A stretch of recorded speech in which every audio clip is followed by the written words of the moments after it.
Are you going to watch tonight? Yes. It's going to be...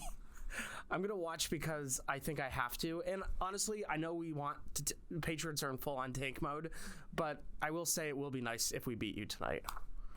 I'm going to watch for the same reason people go to watch, cars crash. I mean, it's just this morbid fascination with watching two horrible teams play each other. Two horrible teams with backup quarterbacks playing. Oh, yeah. I mean, it's not going to be great. But there is so little drop-off from our starter to our backup. Mac Jones, Bailey Zappi. I don't really see a difference. Can you tell them apart? If you put them in a lineup, could you pick them out? No, one looks like he plays the other one in a bad movie about himself. Excellent. But I mean, the only silver lining in all this is if you look at the quarterback matchups this weekend, there's not a lot of good ones. Right. I mean, forget it. I've never seen this many quarterback injuries, and maybe it's just anecdotal, but...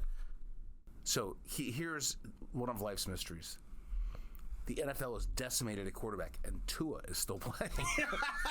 Explain this to me. Explain this to me. That is something. That is something. We should leave the football talk there. Done. And should we talk about what we actually came to talk about today? Sure, let's do it. Why not? On this episode of the AAF Exchange, Congress's year-end to-do list, and an update on the economy. Joining us to discuss all of this is AAF's Douglas Holtz-Eakin. Doug, thanks for joining us. My pleasure. So before we jump into the nitty-gritty of the last-minute legislation, and then, of course, the state of the economy, what's been on your mind? It's the Biden administration's sort of wholesale assault on intellectual property rights. It isn't any one single thing, but if a couple years back they, for the first time, didn't defend the patents on the COVID vaccines in the international regime. So we have an international patent protection regime, and they just let it go in the TRIPS, the trade-related intellectual property regime. So they said other countries can use it, and that was troubling. It was a precedent I didn't think they should set. Then they devalued drug patents by doing the price negotiation. So have a patent, but you can't make any money. We're going to take that away. They announced this morning, leaked last night, that they're going to provide guidelines for, quote, march-in rights, where any drug that's been developed using public money, and the question is what these guidelines will look like. If you got a dime of some project a million years ago, then they're going to allow agencies to, quote, march in and license that product for production by other people. So it's a steady undercutting of the sort of intellectual property protections and the innovation regime that is fostered. I think it's short-sighted. I really do. I mean, it's a fundamental problem in economics that you give people a monopoly for a short time, and that gives them an incentive to develop the product. Mm-hmm. But once the product exists and the marginal cost of production is zero, you sort of want everyone to get it. Right. They're focusing on the latter part. But if you give up too much there, you don't get the innovation. Mm-hmm. And the balance has been pretty good in the United States, and I don't think we should be messing with it. Right. But they are. So, you said that obviously this is an administrative, the administration is doing this. Yes. Congress can't be really that happy about some of this. I think this is walking all over the Congress. I mean, this is the kind of thing they should be deciding. Yeah. I mean, patents are in the Constitution, believe it or not. Yeah. I mean, this goes way back, literally. And I think if you're going to change that kind of a regime, that should be something that is debated on the floor of the House and Senate, decided upon and signed by the president. Yeah. Not Gina Raimondo hanging out at Treasury or at Commerce trying to decide what to do. Yeah. Not okay. I mean, from a basic, I mean, if I'm an innovator, then, I want this, I want. And of course, they focus on drugs. Mm-hmm. But if you're an innovator and you're watching what's going on with their treatment of the pharmaceutical and the biopharma sector, and then you think, okay, we're going to put our money somewhere else. Well, what's next? I mean, they're not too fond of the way that the tech companies operate. That's been a big source of innovation. What are they going to do with AI? Yeah. I mean, you can imagine a lot of concern being raised by this, and I worry about that. Mm-hmm. And that's a perfect segue, as you mentioned, AI, into, I just want to get a quick little plug out of the way before we get going. Yes. the new product that we put out last week and will continue to update is, of course, the AI legislation tracker. It's a great resource for anyone interested in what Congress is doing with AI. Josh did a great job putting that together, and we'll be updating it. He just told me bi-weekly, so it'll be a good product for people to use. Right. Those unfamiliar, it's Josh Levine, one of the tech folks at AAF, and it really is a tremendous resource. Easy to use. You don't have to be an AI expert. That's actually sort of the point. You can go find out which parts of AI are they focusing on. Is it on workforce development? Is it on the development of new artificial intelligence capabilities? Is it government contracting of it? Things like that. So lots of different categories, easy to manipulate. And you can find out what Congress is up to. Yeah, and it turns out they're really busy. There's a lot in there. There's a lot in there. Lot. I think we went through 71 pages before we got it into this matrix. Yes. That looks really nice on the website. And that smell you're detecting is the comm shop burning. Yeah, the editors. We will of course provide the link to that. It's on the homepage of our website. It's a cool button that says AI legislation tracker. Highly recommend bookmarking that for anyone interested, and like I said, we'll be updating it regularly, as we do most of our trackers. I mean, we have some great trackers. We have great trackers. Tariff trackers, Federal Reserve balance sheet trackers, you name it, we track it. I loved when back in the pandemic, you might remember, we did the PPP tracker, and that was constantly the top. For the top most visits on the website, visited paper on the website, which is really interesting. All right, let's move on to Congress, because I guess they have some work to do before they break for the rest of the year. And they only have a few short weeks to go. So it was reported that Majority Leader Scalise said they would be done by December 14th, which is the earliest since 2000. 7 days. Last time I checked, that was a week away, and I was shocked when I heard that. Okay, well, I mean, we'll see if that happens, and maybe we'll have to figure out what we're going to talk about on the 21st if for the next podcast if they do finish by then. But let's start by looking at the handful of must-pass legislation they have, and particularly the budget items. I think those are, that's what's on everybody's mind right now. Give us a rundown. So you will recall that the new speaker, Mr. Johnson, got through the House and then the Senate picked it up and the President signed it. This two-piece continuing resolution. So one piece goes to January 20th. The second piece goes to February 2nd, which is Groundhog Day. So someone has a sense of humor.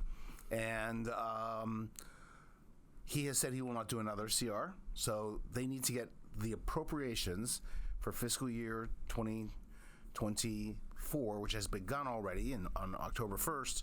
They have to get those finished. I have seen no evidence that they're close to agreeing between Democrats and Republicans, House, Senate. We still have four camps working on this.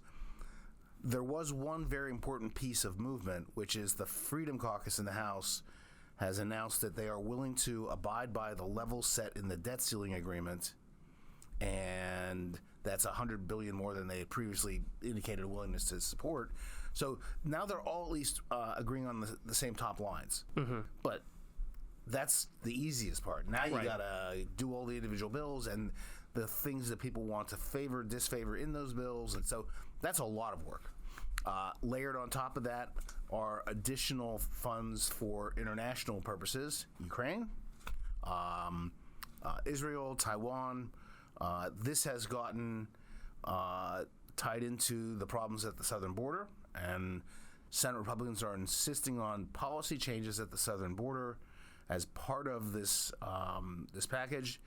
The notion being that if we're going to take care of important problems that are international in nature, our own southern border is one of them. And so that so far has failed to reach any sort of agreement. So that's on hold, despite the fact that the OMB director, Shalana Young, sent a very strongly worded memo to Congress saying we're out of money.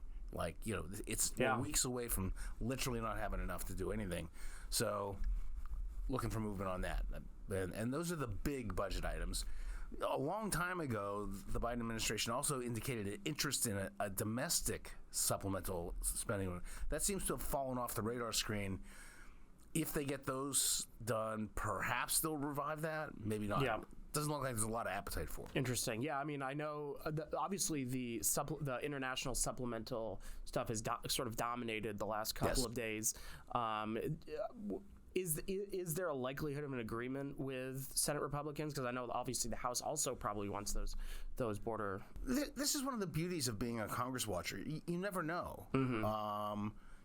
It is standard practice to negotiate and then walk out and just blast the other side for an unwillingness to negotiate and say these talks are dead when they're that far from a deal. And so I don't know. And it's impossible to tell without really being close to the negotiations. Yeah. It's the negotiation is always sort of this messy process. It's a very messy a lot process. of it's behind scenes, and we don't always know except for what they tell us is happening. Okay, what about programs that are up for reauthorization? Because we always have those at the end of the year. Any major ones that we should be keeping an eye on? The National Defense Authorization Act, NDAA, the vehicle by which Congress sets Pentagon policy, and they have a funding in the appropriations, but this is the policy one, and often a vehicle to put other things in that they care about. Congress has not failed to pass the NDAA in a timely fashion in decades. I forget the exact number. And, here we are, a week out, and it's not done. So that's a big one. And probably what's holding it up is the other stuff. What else can we layer on that? I mean, there was an attempt by House Financial Services Chairman McHenry to put crypto legislation onto the NDAA. And that got run off. That's not going to happen. Those bills are going to be taken up next year. There are other such efforts. So that's a big one. There's also the Foreign Intelligence Surveillance Act, FISA. This has become a big deal since September 11, 2001, because it allows us to collect intel on foreign agents and threats to the U.S. But in the process, often you run across purely domestic content by U.S. citizens, and so there's this sort of tightrope act of getting the intelligence and the civil liberties protections sort of in the right place. We've changed it many, many times. We have to do it one more time, and they're trying to figure that out by the end of the year. I think those are the biggest. We've got some flood insurance stuff that we got to worry about. They kicked the farm bill till the end of the fiscal year already. Yeah. So they'll have another year to work on the farm bill. But that, believe it or not, is probably plenty for the next 7 days. Yeah, I mean, if funding the government and getting all these supplementals done wasn't enough, then those authorizations, I mean, are important and will take time to get done. You must have read my mind when I wrote down FISA, bring up FISA with my Sharpie here, because either Josh or Jeff just put out a paper on FISA. Josh did. So. With a co-author who's a Google fellow for the AAF folks. Right, another good paper if people are interested should take a look at. Looking forward, like we just said, Congress already. That seems like enough, but we always hear about sort of these wish list items. It's we're getting close to the holiday season, so everyone's got their wish lists going on. Anything else that we should be keeping an eye on? FAA. The FAA needs to be reauthorized. They still haven't done that. I wish they would get that done. In that reauthorization, there became this tiny issue that I care about. I don't know that everyone does, but it's the number of flights in and out of Reagan National, which is close to my home, and so more flights would be better. More competition would be lower prices. I don't know where that's going to land. My wish list is that they would get Congress out of the business of micromanaging Reagan National, but I'm a dreamer. All right, well, that's what Congress has left to do. It's going to be a fun 7 days if they stick by what Leader Scully says, but... Tis the holiday season. It's the season of joy and happiness. Just watch Congress and laugh. That's basically where we're at. So, should we do some trivia? No. Okay. All right. Too bad you have no choice. Okay. All right. You recently wrote in an immigration reform piece, so, hopefully it's top of your mind, that the number of individuals aged 65 and older will rise by approximately what percent over the next decade? I have no idea. Yeah. Are you kidding me? I wrote that? Yeah. It's got to go up by about 30%. Yeah. 29%. Okay. 29.3 is, I think, what I did. I did the math. It's 58 million in 2022 to 75 million in 2035. Pretty much 30%. Yeah. I mean, and the thing to remember is that we then just stay older. Yeah. This isn't something where like the baby boom happens and then goes away. Right. We just shift to an older population. Right. For as far as I can see. Mm-hmm. But that paper, it talks about, the need to immigration to supplement that as well for our workforce. Immigration has always been, in my lifetime, a very contentious issue. Mm-hmm. Nevertheless, it remains the single most promising economic policy lever we could pull. Period. I mean, it dictates the pace at which the labor force grows. It dictates the composition of the future labor force, the skills. It's sort of everything from a human capital point of view, and yet we seem incapable of getting to that part of the conversation because we trip over those here illegally and what's going on at the border. Yeah. But it's actually the most important part. Mm-hmm. Yeah, I mean, and you've been, I don't know if beating the drum is the right word, but talking about this for a while. I mean, I remember back a few years ago. I've been talking about it for 20 years. I'm not very successful, Kyle. Yes, exactly. You wrote that great solution. You came up with a proposal plan, yeah. a couple of years ago, and you went, I think to sailed through New Congress, Hampshire, didn't it? like everything we write. Yeah, I went to Iowa and presented it. Went up to New Hampshire and presented it. We tried actually to do it in early primary states to try to get some political attention on the policy problem, and we just haven't been successful at all. Yeah, that paper, which I believe we put out yesterday. Yes. Is now the number one for the month of December after just one day. So, number one paper. It helps viewed. when the Wall Street Journal editorial page picks it up and writes about it. Yeah. They are wonderful publicists. I can't get them to work for us every time. I don't know why. Maybe one of them will listen to this and pitch it to their editors. A big thank you. Yeah. Okay. Well, and of course, we can't forget about the economy before we end today. It's been kind of jobs week here with economic reports. Tuesday, we saw the ISM services and the job openings report. On Wednesday, we saw the ADP employment report. Tomorrow, BLS will do the monthly jobs report for November. Today we got new claims for unemployment insurance. Insurance. And you recently wrote about the November Beige Book in your Daily Dish. What are you seeing in these numbers? So there is continued strength in the numbers. I think that's a fair assessment. Like the ISM services showed expansion. We got productivity numbers that were really good for the third quarter. We also have a big GDP number for the third quarter, so this is the same thing. Like GDP grew at a 5.2% rate, productivity was 5.3% in the third quarter. Well, that means that the underlying labor essentially contributed nothing. But that's been what people have heard, and that's led to what I think is a lot of premature celebration about the soft landing.